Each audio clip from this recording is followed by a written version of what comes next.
Diagnose చేయడమే మహాకష్టం ఆ రోగాన్ని. చాలామందికి రోగం ఉందని కూడా తెలియదు, రోగం అని ఒప్పుకోరు. సంసారం రోగం అన్నాడు ఇక్కడ.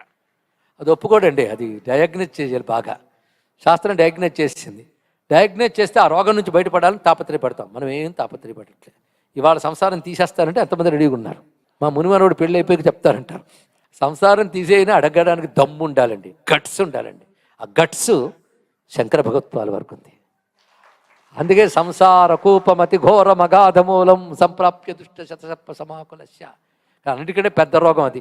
అది రోగమని నిర్ణయించి తీయమని తీసేస్తాడు, ఊరికని తీసిపారేస్తాడు అనుకోవద్దు. శివుడిని ఆశ్రయిస్తే సంసారం తీసేస్తాడంటే ఒక్కడు రాడు గుడికి. కనుక మామూలు రోగాలు పోగొట్టమని వస్తున్నాం.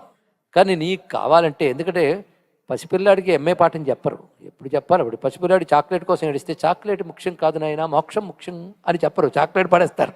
అలాగే మనకు కూడా భగవంతుడు కోరికలు కలిగినప్పుడు కోరికలు తెచ్చేస్తాడు చాక్లెట్ పడేసినట్టు.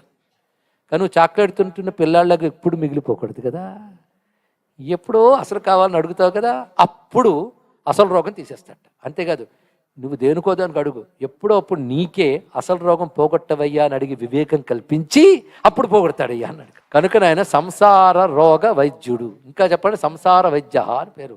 అందుకు వైద్యనాథ అన్నారు ఇక్కడ. అందుకు ప్రథమో దైవ్యో భిషక్ అని రుద్రం. ఆయన వైద్యుడండి, ఆ విధంగా అనుగ్రహిస్తాడు. కనుకని రుజాం ద్రావయతి ఇది రుద్ర, రోగమును పోగొట్టువాడు.